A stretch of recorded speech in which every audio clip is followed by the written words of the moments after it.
Shalom, shalom, shalom. Giving all the praise, honor, and infinite glory to YAHAWAH, BAHASHAM, YAHAWASHI, BAHASHAM, RAWCHAA, QADASH. Double honors to the beloved apostles, the elders of Great Millstone who rule well and who I learn from daily. Peace, blessings, and salutations to the hopeful elect scattered across the four corners of the earth. You Israelite foreigners like unto a speckled bird. Shalom to you sincere Akim on the highways and byways, doing lessons and videos week in and week out in truth and sincerity. Shalom to you sincere Akwath who's listening in silence as the scriptures command you to do so. This is your brother Isaiah Allah coming to you with another lesson through the spirit and power of YAHAWAH, BAHASHAM, YAHAWASHI. And Lord willing, I pray this is edifying to the hopeful elect of the nation of Israel. You so-called Negroes, Latinos, Native Americans, West Indians, and Haitians are the biblical Hebrew Israelites of the Bible. The name of your God, your power, his name is YAHAWAH. Yah meaning he, Hawa meaning is, he exists. BAHASHAM is coming in the name, and who the world ignorantly calls Jesus Christ. His true name in the Hebrew is YAHAWASHI. Yah meaning he, Hawashai meaning savior or deliverer. All praises, all honor, and all infinite glory. And so we're going to get right into this one, brothers and sisters, and I pray, Lord willing, this is edifying. And with this clip that I received from the beloved brothers of GMS Boise, Idaho, and the Wada beloved, it shows that Esau is just like, there's no righteousness in his bones, man. And when you defraud your own people that served in your military, all right, by taking away what they're supposed to have, which is a roof over their head, a living, all right, you're just causing destruction to yourself. And that's what Esau does to his veterans, man, all right? And what is Esau, how does Esau, the so-called white man, obtain a majority of the stuff on this planet Earth? Through the sword, through his military might, okay? Because this is the Romans all over again. They had that same military strength, all right? In Revelation 16, it talks about one of the three unclean frogs, and one of them is Esau's military, Washington, D.C. And this is how, and what Esau does is he doesn't do any righteousness pertaining to his military, all right, to his men, to the men and the women, of course. Which having a woman in the military is stupid as hell to begin with, but Esau does it. But the point being, through the spirit, that after you serve this devil, all right, you separate from his military, you deal with all sorts of mental issues, all right, you deal with all sorts of demons haunting you, so on and so forth. You like PTSD, depression, anxiety, so on and so forth, man. And this devil tells you to go to the VA, you get a and they pipe you up, like they drug you up with medication, and then you're still effed up in the head, man. You're still messed up in the body and in the spirit. All right, he doesn't give you like a reasonable living, all right, a home, everything that a man of war is supposed to have. And that's why this devil has to go down, man. All right, and I'm going to play this clip real quick, and this is off of Instagram. But just to show you that this devil, there's no righteousness in his bones, and it's going to backfire on him, because when you don't take care of your men of war, when you don't take care of your soldiers, all right, give them fair treatment, okay? Even just look, the ones that served, they may not have gone into combat, but they still did their duty. And I'm going to show an example of that, of a fair king, King David, all right, but of him treating soldiers that were guarding the equipment, they received the same spoils and the same fair treatment. Esau doesn't do that, man. Okay, so let's play this clip. A Marine wounded in Afghanistan who lost his home in Spokane last week after Trump's policies removing the VA financial safety net for veterans was suddenly taken away. Ledford came home from Afghanistan with a brain injury. He bought a house in Spokane with his wife. Then the Trump administration killed the mortgage program keeping them in it. His wife called Veterans Affairs before the deadline. The staff said they didn't even know the safety net program was ending. The bank sold the house while they were still living in it. They found out when someone knocked on the front door. The government offered combat veteran Ledford $3,500 to give them the keys and leave without damaging the home. He is not alone. Trump's VA killed the safety net program with 8 days of notice and no replacement. This program had saved 33,000 veterans from foreclosure. Now it's gone. More than 10,000 veterans have lost their homes since. The worst wave of VA foreclosures in a decade. and 90,000 more veterans are at risk. The worst part? The man behind it, Donald Trump, dodged Vietnam with a falsified doctor's note for bone spurs. The doctor who wrote it rented his office from Trump's daddy. Trump's lawyer testified under oath that Trump told him, "You think I'm stupid? I wasn't going to Vietnam." That man now sends Americans to their peril in Iran. So far, 13 Americans have been killed and over 350 wounded. Nepo baby Trump dodged a war when it was his time and is now sending poor Americans overseas in unprovoked attacks on behalf of other countries. And he's taking their homes when they get back to give them to his rich banker buddies. All of this while Trump villainizes the homeless and calls them vagrants and signs executive orders to make it easier to arrest them for sleeping outside, creating homeless veterans with one hand, criminalizing them with the other. All right, let's get this scripture.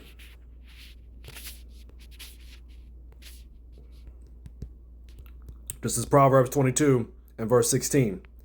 He that oppresseth the poor to increase his riches, and he that giveth to the rich shall surely come to want.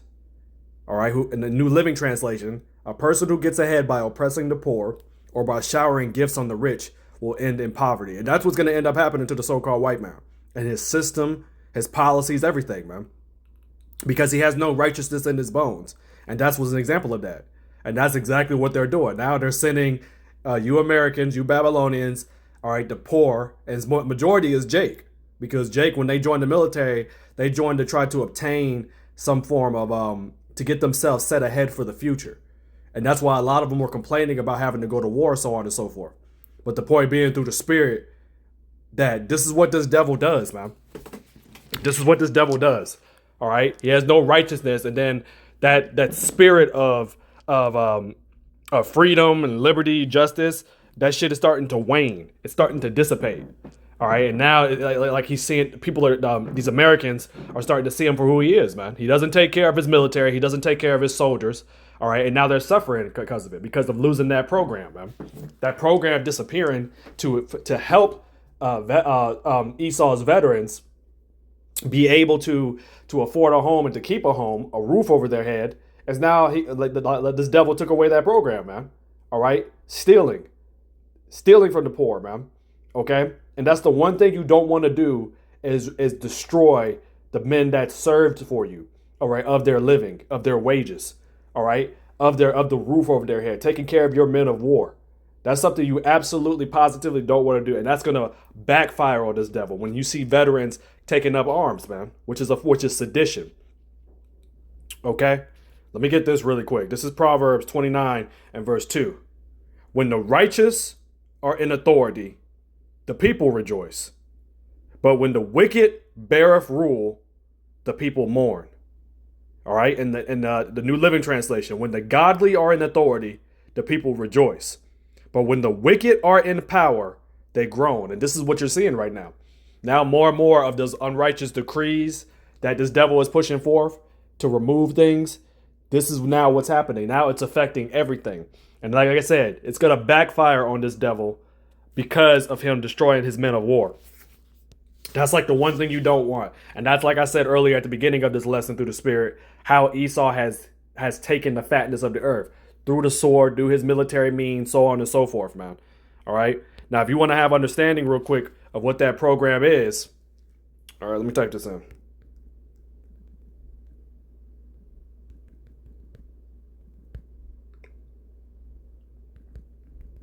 I'll just type this. It should pop up. Yeah. So Trump's VA killed a home loan program, and vets are now losing their home because of it. All right, it's a little long article, but we're just going to read a little bit of it. More than 10,000 veterans lost their homes to foreclosure since May of last year, when the Trump administration shut down a key safety net in the VA home loan program. According to the latest industry data, that is the highest pace of foreclosures for VA home loans in a decade. Another 90,000 veterans are heading toward foreclosure, and this comes after a years long debacle inside the Department of Veterans Affairs has whiplashed thousands of vets between various enacted and canceled programs and left many of them on the brink of losing their homes, often through no fault of their own. So you see, because this devil, because he's keeping the rich rich and the poor poor, doing away with the middle class. That's the whole agenda of the elite banking families. All right, because they have to push forth their new world order. This is what's happening right now, and this is a form of unrighteous decrees because it destroys the middleman, destroys those who fought for you to keep what you have. That's what I'm saying. Like everybody that's joined Esau's military is just cannon fodder. That's it. That's all you are. It's just cannon fodder. All right, and that's why this devil, he does not care about you. He does not care. And I'm talking to my people, you so-called Negroes, Latinos, and Native Americans that want to fight for this devil, man. All right, he does. These are all forms of unrighteousness that he prescribes. Isaiah the 10th chapter and verse 1. Woe unto them that decree unrighteous decrees, and that write grievousness which they have prescribed, to turn aside the needy from judgment, and to take away the right from the poor of my people, that widows may be their prey, and that they may rob the fatherless. This is what he's done, man. Through his unfair laws, his decrees, all right, stealing a man from his living, especially a man of war. In the NLT, what sorrow awaits the unjust judges and those who ensue unfair laws. They deprive the poor of justice and deny the rights of the needy among my people. They prey on widows and take advantage of orphans, all right? This is like this, and this is what he continuously does, man. And it's not going to stop. This is why this is going to lead to a lot of veterans going to taking up arms, man. They're going to take up arms because you're taking the one thing that they need to live, and they're already dealing with enough as it is. And this is going to backfire on this fucking devil, man. Excuse my French. Ecclesiasticus 26 and verse 28. There be two things that grieve my heart, and the third maketh me angry. A man of war that suffereth poverty, and men of understanding that are not set by, and one that returneth from righteousness to sin. The Lord, YAHAWAH, BAHASHAM, YAHAWASHI, prepare such an one for the sword. And this is what's going to be the end of Esau, man. Of him not taking care of his own soldiers, all right, not pushing for fair treatment, providing a man of war, soldiers that served for your military what they need. Everything's going to back up because this devil can't have enough. He can't have enough. That's why he has all he does is take. That's all he does. All right, oppressing the poor. All right, of you by usury, extortion, withholding their wages. Now it's going to backfire on this devil, man. It's going to backfire on him. All right, because all he does is stealing to defraud and to increase the riches of the rich, and he does it by unrighteous means. Okay. Now I'm going to show you a perfect example, through the spirit of YAHAWAH, BAHASHAM, YAHAWASHI, of a righteous king. All right, and what King David did after destroying the Amalekites, all right, getting back the wives and the children and the men that stayed behind to watch the equipment. He was even fair to them. This is what a righteous ruler does. All right, this is 1 Samuel 30. We're going to read this in the New Living Translation, beginning at verse 21. Then David returned to the brook Besor and the brook Besor, and met up with the 200 men who had been left behind because they were too exhausted to go with him. They went out to meet David and his men, and David greeted them joyfully. But some evil troublemakers among David's men said, "They didn't go with us, so they can't have any of the plunder we recovered. Give them their wives and children and tell them to be gone." But David said, "No, my brothers, don't be selfish with what YAHAWAH, BAHASHAM, YAHAWASHI has given us. He has kept us safe and helped us defeat the band of raiders that attacked us, which was the Amalekites. Who will listen when you talk like this? We share and share alike, those who go to battle and those who guard the equipment." From then on, David made this a decree and regulation for Israel, and it is still followed today. So you see, the point being, through the spirit of YAHAWAH, BAHASHAM, YAHAWASHI, this is what a righteous ruler does, man. And Malak Dawadah, he understood that. He understood that even like everybody has their lot. Okay? Everybody has their lot, and those men still helped. Even though they weren't in the battle, they still had an important job to do by watching the equipment. All right, those 200 men. And so they received the same fair treatment as were the men that were actually in the fight. All right? And that's what a righteous king does, through wisdom. All right? The scriptures say wisdom is better than weapons of war. And that's what Malak Dawadah did, man. But Esau can't do that. This is why he just decides just to take. All right? And that's why you have more homeless veterans than anywhere on the planet, man. Here in America, Babylon the Great. But this is supposed to be the richest country. All right, this is why YAHAWASHI YAHAWASHI is going to destroy this place, and he's flipping everything, the spirit. All right, that's why you have the mighty men of Babylon no longer want to fight for this place because they see the wickedness, all right, the shameful spewing of this wicked-ass place, man. Okay? And now it's gonna fall back on Esau. All right, let's get a few more, and then we're going to shut it down. This is Ecclesiasticus, the 34th chapter. And these two right here. Verse 21. The bread of the needy is their life. He that defraudeth him thereof is a man of blood, which is the Edomites, man. This could also pertain to our people as well. All right, you're stealing away like the man's living, especially a man of war. You're taking what he needs for himself, his home, his bread, all right, his daily food, his daily money.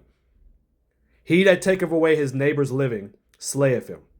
And he that defraudeth the laborer of his hire is a bloodshedder.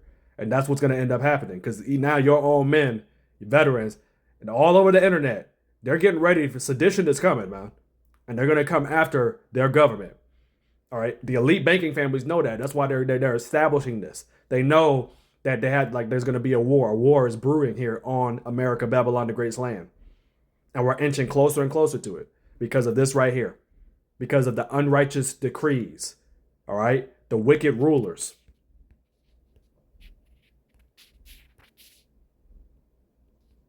Ecclesiasticus 10 and verse 3. An unwise king destroyeth his people, but through the prudence of them which are in authority, the city shall be inhabited. And Esau is that unwise king. He doesn't use wisdom, the righteousness of the scriptures, all right, to maintain his military, to maintain his people. And this is why everything's going to flip and backfire on him through the spirit and power of Yahawah, BAHASHAM, YAHAWASHI, man. All right. And I'm calling it right now, man, because this is what's about to come. And then we'll end it off with this one here. 2nd Ezra, the 15th chapter, beginning at verse 15. For the sword and their destruction draweth nigh, and one people shall stand up and fight against another, and swords in their hands. The same thing in Isaiah the 19th chapter. All right, this is civil war. Also, it could be economic wars, race wars. All right. Verse 16. For there shall be sedition among men, which is when you look up that word, uprising against the government, uprising against the order, the powers that are in rulership, and invading one another. They shall not regard their kings nor princes, and the course of their actions shall stand in their power. And this is what's coming. All right. Trump, Donald Duck doing that. All right. Trump killing that VA, the veterans assist, the home loan. All right. The program to help them maintain a roof over their head. All right. To keep their daily bread, so on and so forth. This is going to flip on them. And this is why this is about to be the end of Esau, Edom, the so-called white man system. It's over because there's no more wisdom left in Teman. All right. And we're inching closer and closer to that. So I pray, Lord willing, you were edified through the Spirit. I'm going to give all the praise, honor, and infinite glory to YAHAWAH, BAHASHAM, YAHAWASHI, BAHASHAM, QADASH. Double honors to the beloved apostles, the elders of Great Millstone. Shalom to the hopeful elect.